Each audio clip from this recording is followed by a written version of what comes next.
I went to Fine Arts High School, got a job as a PA at a production house next to an audio studio. That's how I started in voiceover. I moved to LA. One of my first auditions was for a cartoon series, and I just seemed to, we clicked and I got it.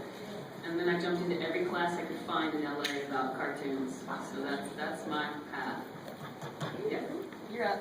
I started out as an actor a long time ago. And I started wanted to do theater and realized theater didn't pay shit. Pardon my language. But I shouldn't have said theater. But it doesn't pay very well. So I got into, I live in Houston. I got into film work, commercial work, industrial stuff.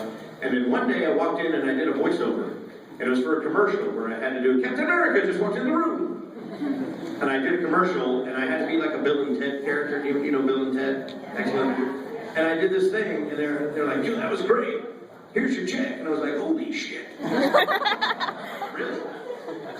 Screw film. I don't have to shave for this. So anyway, I started doing voiceovers, and then one day in 1996, somebody said, you ought to do anime, and I was like, okay, what is that? And I started working at a company called NEB Films in Houston, and thank you, yeah, I mean, it was like the weirdest thing in the world. I mean, these are LA actors, and LA is the mecca for any actor, there's no question, New York or LA, and yet at that time, in 1995 to about 2000, the #1 producer of anime was coming out of Houston, Texas, and it was providing work for actors galore. And I won't even say actors galore, and I hope you appreciate this, because just because you're an actor doesn't mean you can do voice acting. And it is a special talent, and it takes a lot of skill, and some people get it, some people don't. And it doesn't mean that person that doesn't get it isn't a great actor. It just means they just don't get this, you know? Anyway, so that's how I kind of fell into it, and I started doing you know, I've been blessed beyond belief to get to work with incredible people and meet amazing people. It's just been a wonderful thing, and thank you all very much for your incredible support, because frankly, if it weren't for you, I just look like a dumbass in front of a microphone. Because I'm serious. No, I say that in joking, but it's also very serious. You realize there are probably 7 or 8 other conventions in the world going on this weekend alone. This weekend alone. It is you, right here, that is making this happen, driving this. Give yourselves a huge hand. It is because of you. Thank you all.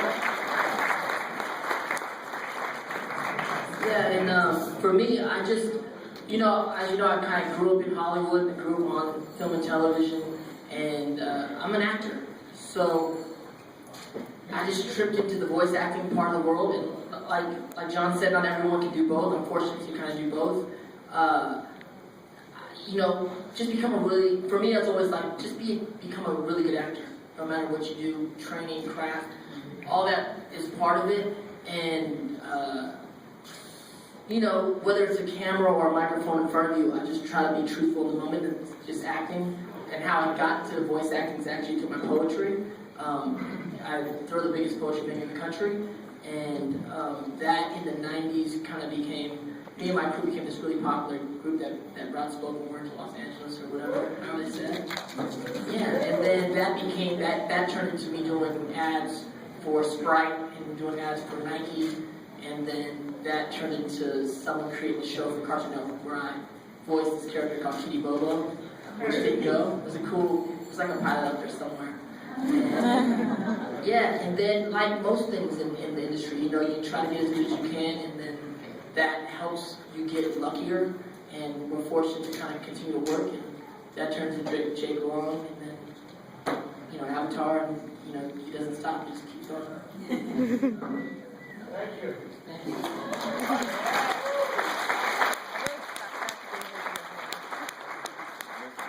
It's a very shy room because there's a lot of scared people. Got one back here? Hey John, what is about your voice that just makes you play really, really good villains? Was that to me? Yeah.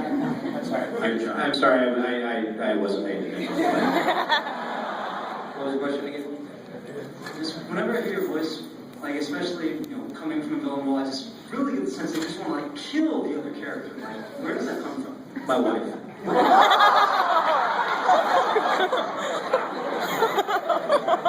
I mean, you draw from what you know. I mean, really. I'm still waiting on that bill.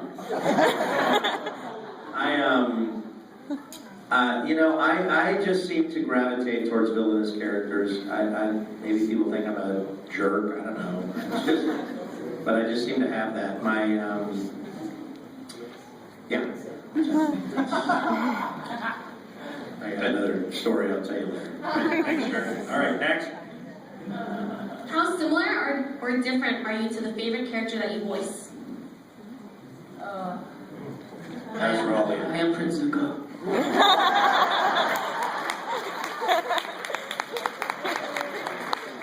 I'm Commander Shepard. This is my favorite panel on the studio. Perhaps I'm Cinderella and it's all a dream.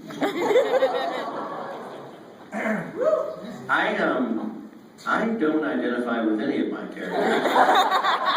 I frankly voice them and get the hell out of the booth. I don't want anything to do with these people. Again, mainly because I play suicidal, maniac, homicidal, freakish people. I don't need to walk in and go, "Hello, children. Take off your clothes." That's not right. And when I do that to my wife goes, "Shut up." She's got me beat on the whole voice thing anyway. Yeah, I mean, but I will say, I mean, I would like to get y'all's feedback on this. When we get cast, when I get cast, and I'm sure it's the same for them, I don't want to speak for them, but, we do get cast because we can do a certain range of character, if you will. And so, it's not that you identify with them, like, especially with anime, because anime is merely ADR. We did not, as the English actor, we did not create that character. That character was created in Japan by a brilliant writer, a brilliant director, and a brilliant film or vocal artist that put all their pieces together, and they brought it to America, and they said, hey, put it in English. So it's really our job as a voice actor to go, okay, well, I have to honor kind of what you did. Now, these guys, I don't get to do, in Houston, I don't get to do prelay stuff, so I don't get to really create a character as much as you all might do. I wonder what ADR and prelay means. ADR is automated dialogue replacement, where the... Is that what it means? I thought it just meant aider. Aider, the dialogue's already there, and you go in and you just fix it into your language. And what he was calling relay, we originate the character and the vocal quality of that character and the embodiment of that character, and then they animate to that, sort of the reverse process. They both require very specific, very demanding skill sets. Now, I have a question, if I may elaborate on that. Did Jeff pick you? No, but Jeff sat down. I don't know where Jeff is. Oh, there he is. I have a question, Jeff. Yes, what's your question? So, when you're doing prelay stuff, do you do it so when you work as an ADR actor, you generally work one actor at a time in the booth. You go in, you do your stuff, you don't get to work with other actors, you just do your lines and then you're out of there. So with prelay, is it the same thing, or is it you work as an ensemble? The first season, we usually try the ensemble for the first season, because you want to get the like a scene, you're doing the scenes, we're doing like the group, trying to get the whole, everyone's still finding the character pretty much for the first season. Yeah, I would say, yeah. Except like detours, we all came from Ridges up in the first scene, but that was partly a scheduling issue. And on Motor City, probably because I'm doing mostly guest stuff there, I came in solo. Right. Yeah. And it's, like these so different characters. Ironically, like I came from film and I do a bunch of different voiceover stuff, but my most popular characters like Jake Long and Zuko, and even General Howard II, is like actually characters that I probably could play. That at some time in my career I probably would have played on screen if they're real characters. So it's weird. I'm a very weird kind of voiceover. It's strange. I don't understand it either. You're an uncopyable commodity. I don't know. You are a unique entity that occupies its own zone in space. I'll sell myself for anything. happy, Dan.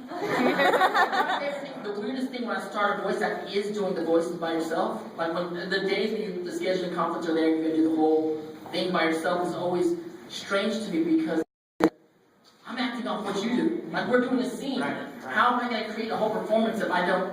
I mean, I was fortunate when I did Avatar, when Mako played Uncle Iroh, we did most of our scenes together. And we worked together for at least 4 times in our career where he's played my father and my uncle, so we already had a relationship. So when we're doing these scenes, we're acting with each other. You know, you're just there talking and feeling the emotions that's going on, or the humor, and the timing, and it's so crazy that it comes together even when actors aren't together, which is crazy. Well, to me, it jumps up a level. Like, it depends on the show. Regular show, we're all together. You know, and it just depends on the show. But you get so much more when you being there together. So much more. Somebody whose game that I forgot about. Oh, BioShock, the Infinite game. Yeah. Oliver and I were there together. Just boom, it's just so much more because we got to be together. So it varies. There's more of a trend now as more celebrities come into doing cartoon stuff. I've never seen them. You never see them. When you have celebrities, you do have more, they come in, they do their shit around. Yeah, they want to get them in for a short period. They'll agree to do it for the rates that they pay because is your button turned off? Did it turn itself off? Yeah, one of them was dying, so. They'll agree to come in, but they have to be in and out, in and out. Yeah. So that immediately pitches your ensemble record right there. It just depends. I mean, it's did that answer your question? Yeah. No, I mean, it is. That's actually, because it's true. If you can act off with another actor, you're going to get a connection, and you get the emotional response that you want, you desire, you need. And so, yeah, that's really cool. It's much better. Both ends. All right, good question, John. Thanks, Jeff. All right, I got 1, 2, 3, the next 4 set. We always hear about the beginning of your guys' careers in the industry. I'm more wondering what your The end of our career? I'll speak to that. It happens at midnight tonight.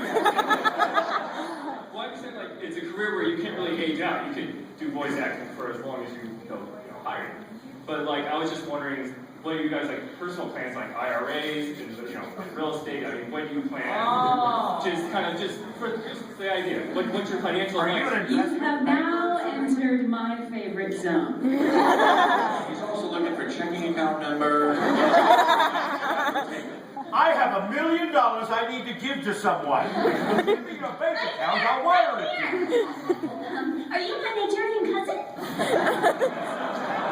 Okay, so this brings up a topic that is probably nothing anyone expected to discuss, but it's one of my personal favorites, which is financial education. It's not something any of us get. Like, the world's changing so fast. The only security in the future is entrepreneurship and street smarts and the ability to adapt on a dime. We were actually just playing a game on my iPad, because I'm such a dork, in the green room. It's called Cash Flow, and it's a board game by Robert Kiyosaki, but it's on the iPad.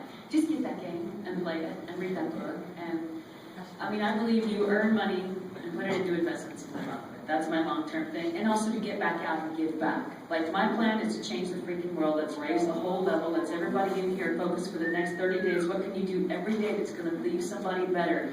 Think of the person you hate the most. When they tell you the truth about that, they love someone as much as you love people. They hurt the way you hurt. So that's my mission for later. That's my plan for later. John?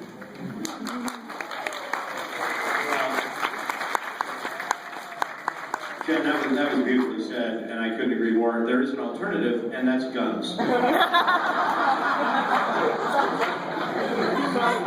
If you have a gun, someone will give you money if you ask for it. It's that simple. It really is. No, in all honesty, I could not agree more. In this business, especially, there is no, people, I love it when people go, so when do you know you've made it? There is no you've made it in this business. I mean, I don't care who you are, I think we all probably do fairly well for ourselves. We all probably live a comfortable living. And we're all very fortunate. We all feel very blessed. And if I were Brad Pitt, I might go, I've made it. But you know what? I've got 88 kids, a wife that I don't know what she's doing, and I make $18 million a year But turns out my nut is $20 million a year. So I really haven't made it now, have I? And I say that in jest, but it's the truth.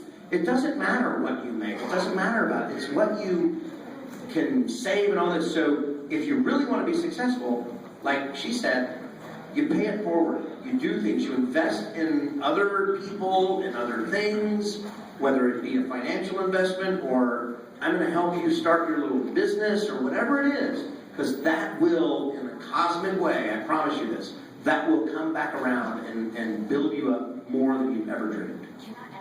Absolutely. This guy in the back here is looking for investors. Since we're on this topic, can I just say that, does anybody know what scurvy is?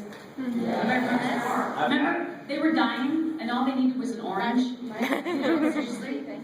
Look around this country. You see how mad we are, how screwed up everything is? And I promise I'll stop with all this stuff in about 30 more seconds.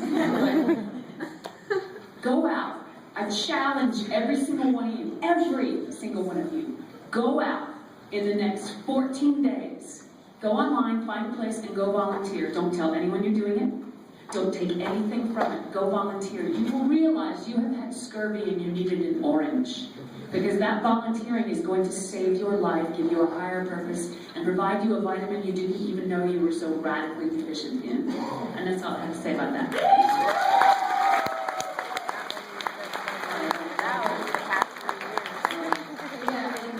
Just for me, it's, I've been an actor a long, long time, but also I started other businesses. So I would just say,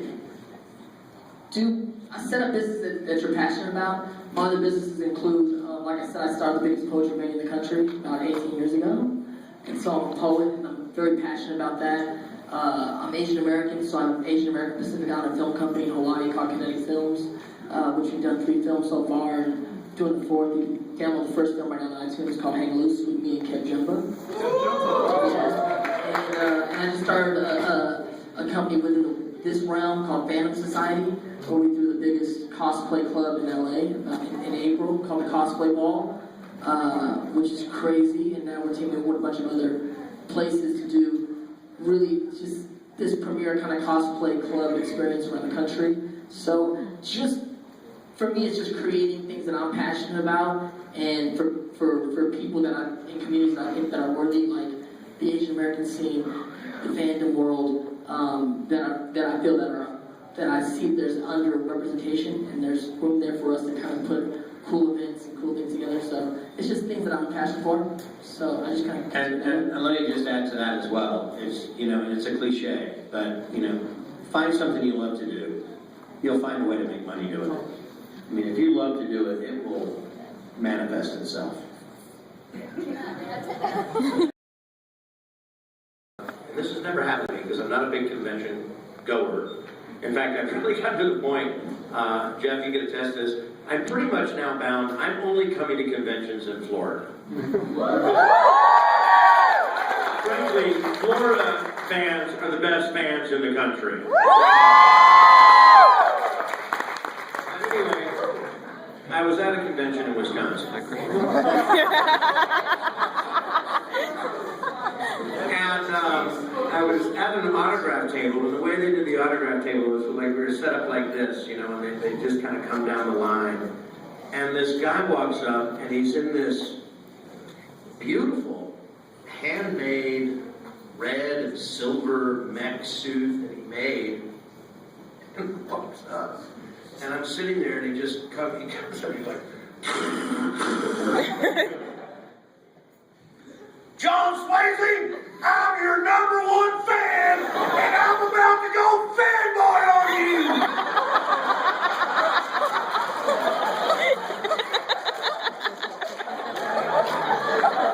And I'm like, I don't even know what that means.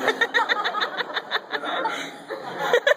Go for it. Anyway, he just wanted to give me a big hug, but it was just, I've never had a machine say I want to go.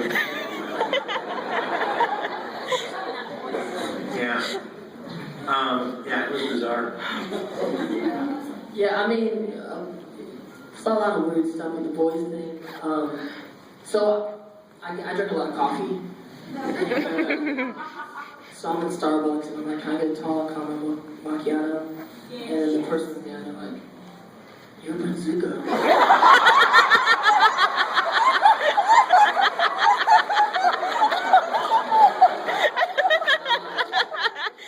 Yes, I am.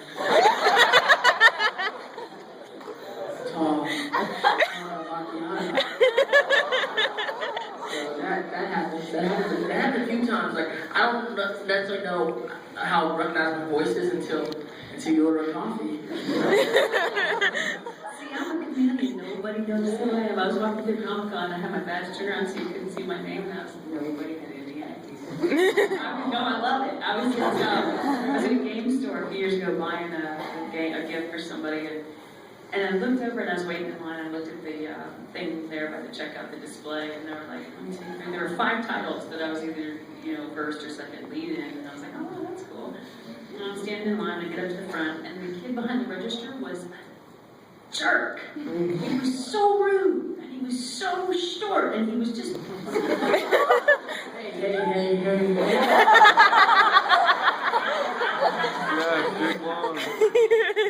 Short tempered.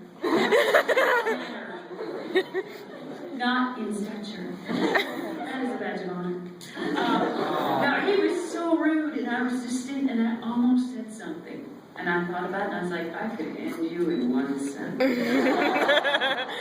But I just took my package, and I left the store,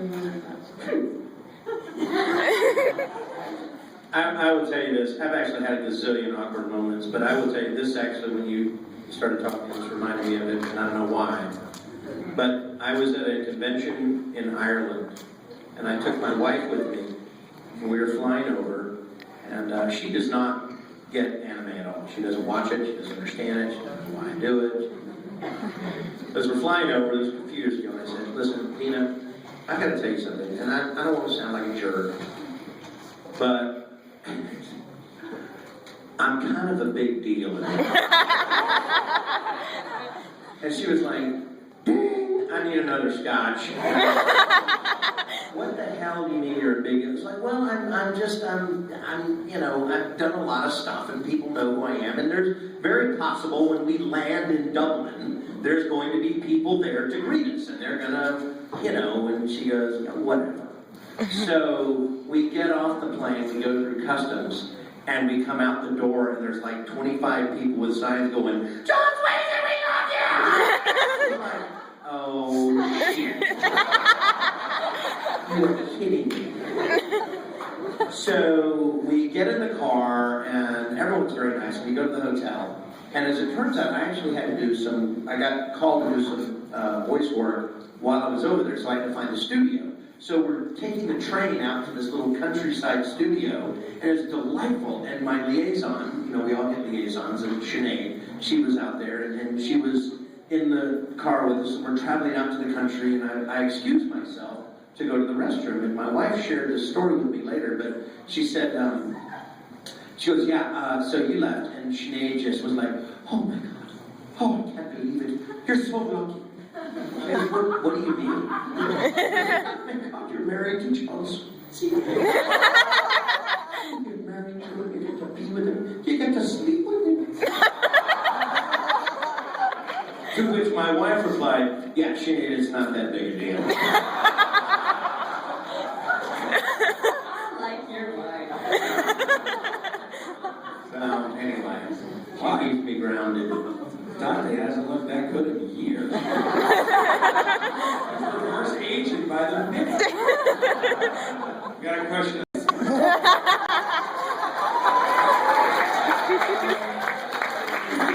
To the K to the K to the A. I don't remember exactly. I'm a Mac Daddy tracking up the F.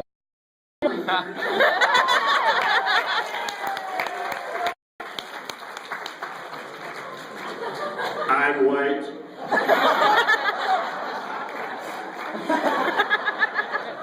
Right, next up. I never noticed. Next up, right, stand up. I think she's got 3 balls. Oh, cupcakes. Presents. We have presents. Glasses.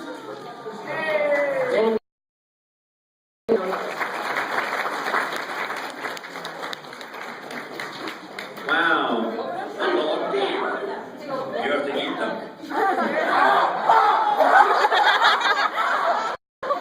You did my ducks before, right? You're so awesome. I'm using a cord. She did all the ducks to all my characters. And they're awesome. They're on my one of my bookshelves, and I have Jake Long and Zuko and Rufio, and now I have a Cora. Oh God, I'm sorry. I got caught up in the whole water tribe thing. I just have one thing I'd like to say to you, and that's, read my duck! That's a duck. Y'all couldn't see that. I was like, what the hell does that mean? I don't get it. It's a little duck she made. I don't know. Thank you. I just found out about this thing like 3 days ago. So I'm like, what's nicely done? The rubber duckies are amazing. I gotta ask, I mean, how did you know to make this one? I just came in like last second. She's good. I followed Jamie Harvey on Twitter, and I saw like so-and-so is going to be remembered, like, oh, who's this? That's crazy. I know exactly what to do because I watched over there. She's so good. Well, you are an angel. You make a good. You are sweet and awesome. And I'm going to divorce my wife just for She's talented and smart. That's very kind of you. Thanks. All right, I guess there's no